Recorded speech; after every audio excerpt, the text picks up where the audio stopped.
centuries, Huntly has been the bustling centre of the Gordon country, and it has always had close links with the regiment which bears the family name. The regiment, the Gordon Highlanders, was raised by the 4th Duke of Gordon in 1794 to join the fight against Napoleon.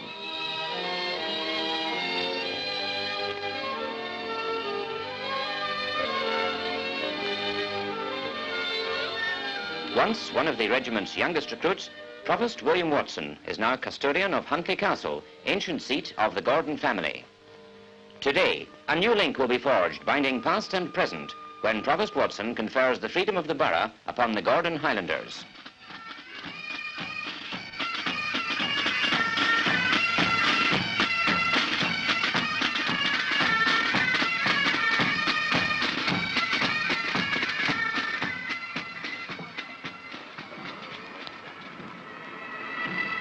The regimental colours of the 3 battalions are marched on.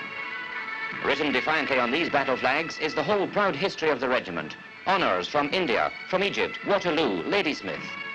Names that recall the glory of the Gordons, wherever wars were fought and battles won.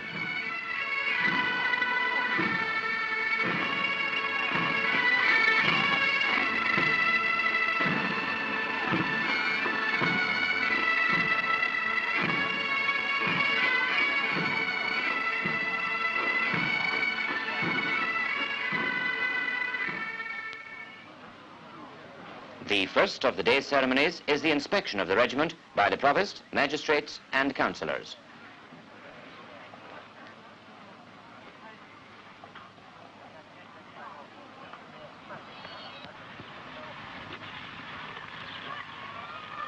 "21 officers, 335 other ranks from 1st Battalion, 3rd Battalion, 1st London Scottish Battalion and the Gordon Highlanders are on parade and ready for your inspection, sir."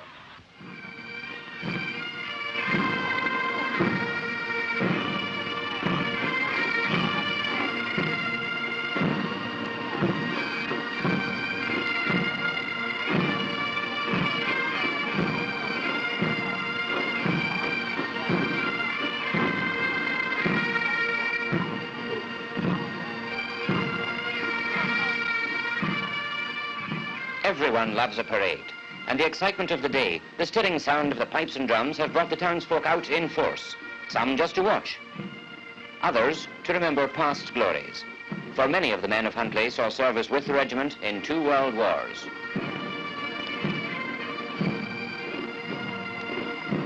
Now, before the assembled townspeople and the council, Provost Watson will confer upon the regiment the freedom of the Borough of Huntly. The ceremony dates from the times when townships had to protect themselves by force of arms. Friendly forces were made welcome. The gates of the town were flung open and the soldiers marched in with banners flying and all the accoutrements of war.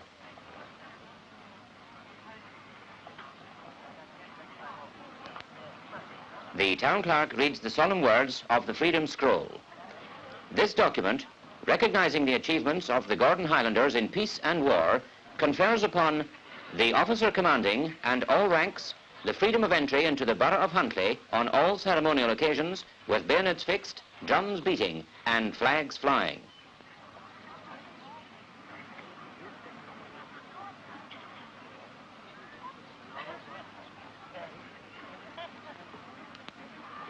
Backing up the word with the deed, Provost Watson hands the rosewood casket containing the scroll to Major General Gordon Lennox, the regiment's commanding officer.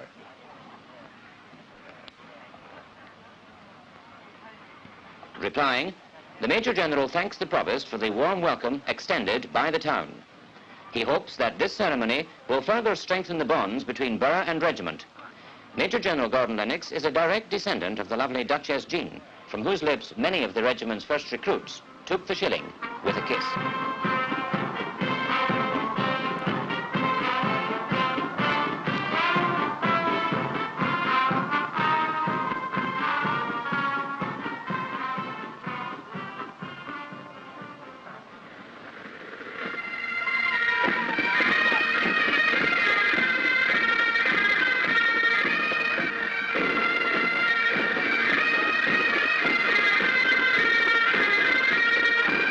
Now, for the first time in their history, the Gordons exercised their right to march through the town with bayonets fixed, drums beating, and flags flying.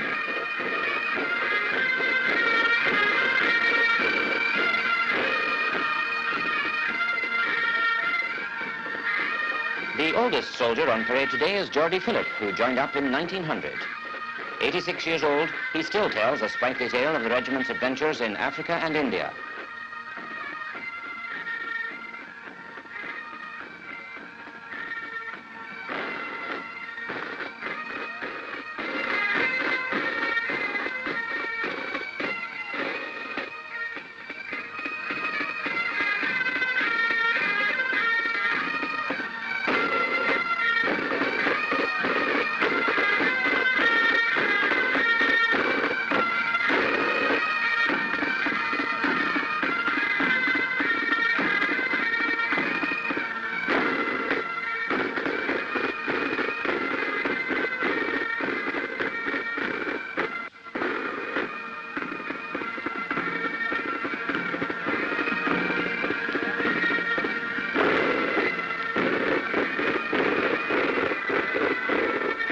Following up, as the parade swings smartly along Gordon Street, come the veterans, led by Colonel Petrie.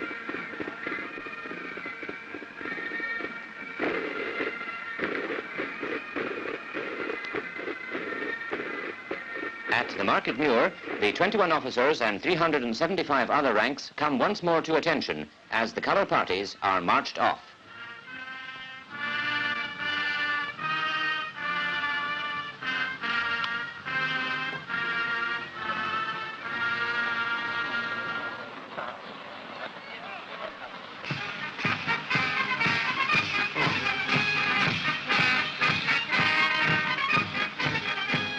Then the Brough lads are dismissed, bringing the events of the morning to a close. In the afternoon, a carnival brings a further touch of holiday atmosphere to the already festive town. Now the traditional music of the pipes and drums gives way to the roar and rattle of the fairground. It's 54, 54, right line, 54.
Six o'clock, and the townsfolk assemble once again at the Christie Park. Provost Watson, attended by Bailies Florey and Smith, takes his place for the ceremony of beating retreat.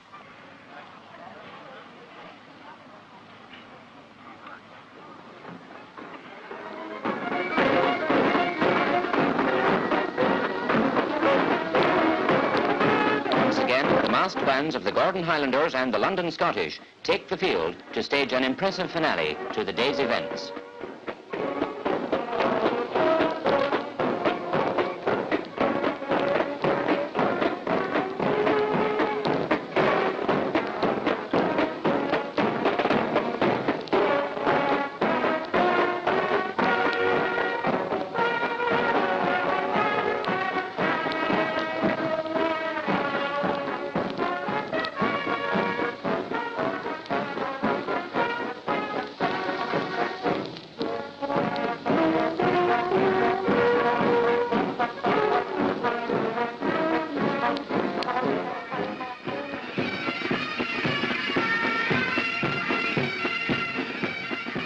martial music rings out, stirring the hearts of the youngsters in the crowd with its call to battle.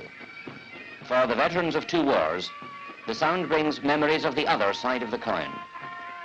Memories of past glories, of battles fought and won, and memories of the comrades lost in these battles.